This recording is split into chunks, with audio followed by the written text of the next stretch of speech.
Hi folks, Padre Phil again with another thought for the day. I'm sure you all know what this is.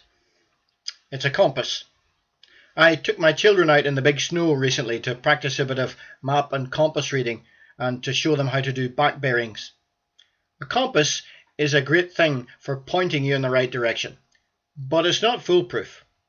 We tend to think that a compass can never lie, that it can always be trusted, and that little red needle will always point north. But that's not always the case.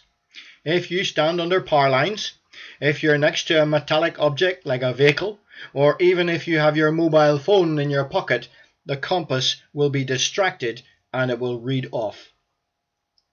There's also another thing called magnetic variance, which is the difference between magnetic north, where the compass points to, and grid north, where the map points to. Depending on where you are on the Earth, the variance is different, and it's constantly changing. In the army, we were taught to calculate this variance with the rhyme mag to grid get rid, grid to mag add. But that rhyme no longer holds true in the United Kingdom, because the variance is in the process of switching from west to east, even as we speak. Now you're probably wondering where I'm going with this compass chat. What course am I taking here? What is the direction of this thought for the day? Am I bearing down on the real issue here? Sorry for the puns. Just one more pun. The point of this conversation is just to illustrate that while a compass is a great tool, you can't trust it completely. And you need to know how to use it. Otherwise, you could find yourselves heading off in entirely the wrong direction. Over the last year and more, we've heard a phrase repeated over and over again by our political leaders and experts in various fields. It's the phrase, "the science says." The science says we need to stop using fossil fuels to prevent global warming. The science says we need to lock down the country to prevent the spread of COVID. The science says that vaccines will protect us from this terrible virus. The science says. Now, I don't doubt that science is a wonderful thing, and the discoveries we have made in science have broadened our knowledge and understanding of the world around us. But we seem to have this irrational trust in science that it's able to solve all our problems. Personally, I think a trust in science and scientists above all other things is highly dangerous. Science, like a compass, can point us in the wrong direction unless we know how to use it. And I'm not sure that we do. Let me explain. I was watching a program recently on the destruction of the famous library in Alexandria during the time of the Roman Empire. The library at Alexandria was a bit like the Smithsonian Institution. It was a combination of museum, library, and research facility. It held some of the most precious documents and research information in the whole world at that time. When it was destroyed, much of that information was lost.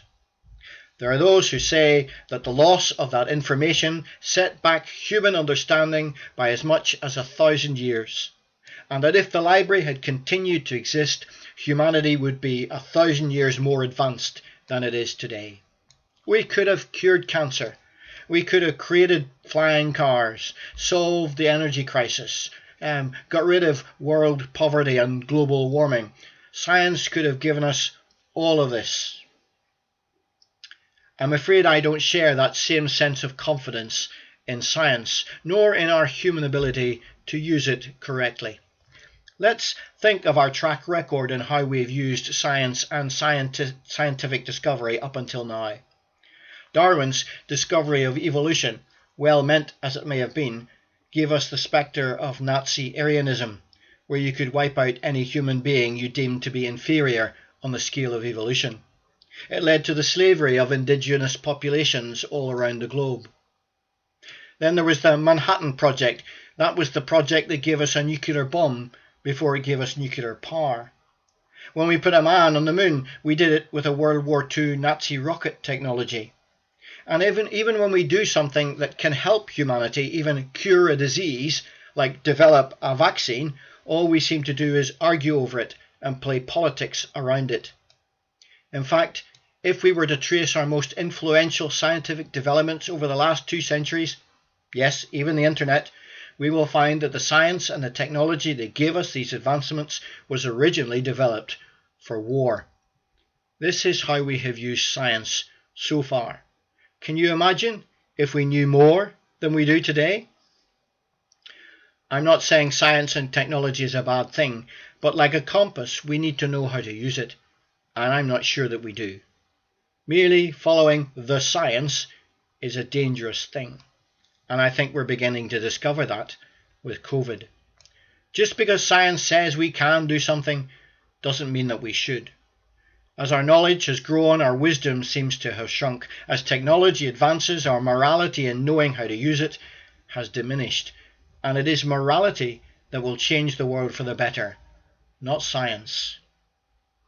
We don't just need advancements in science, we desperately need an advancement in morality. What are we going to do with gene therapy? Is changing the sex of a baby the right thing to do? Just because we can change someone's gender doesn't mean we should. What will we provide power for with all this green energy we're going to develop? Will it power tanks and rockets, or global travel, or hospitals and food for the poor? How will we use the global communications network? With more and more trivial social media stuff, or with education for those who don't have it? Science can give us technology, but it can't tell us how to use it. That technology is an amazing thing, but it can't tell us how to behave. Knowledge is a great asset, but it can't tell us how to think. As we come out of our current problems, how will we reset the world? By science or by morality? Which brings me back to the old compass. You see, there is only one true north, and the compass doesn't always point to it. Depending on where you are in the world, or what you're standing next to, your magnetic compass might set you off in entirely the wrong direction. I wonder, is your compass corrected for morality? Does your moral compass point you in the right direction, or are you merely pulled along by the strongest force? Are we just to follow the magnetic pull of society around us? Are we simply to follow the next strongest technological advancement and be drawn towards it because the science says? Or are we going to correct for morality? Believe me, when we place so much trust in science and scientists, we are truly living in dangerous times. History has at least taught us that. God bless. Ta-ta for now.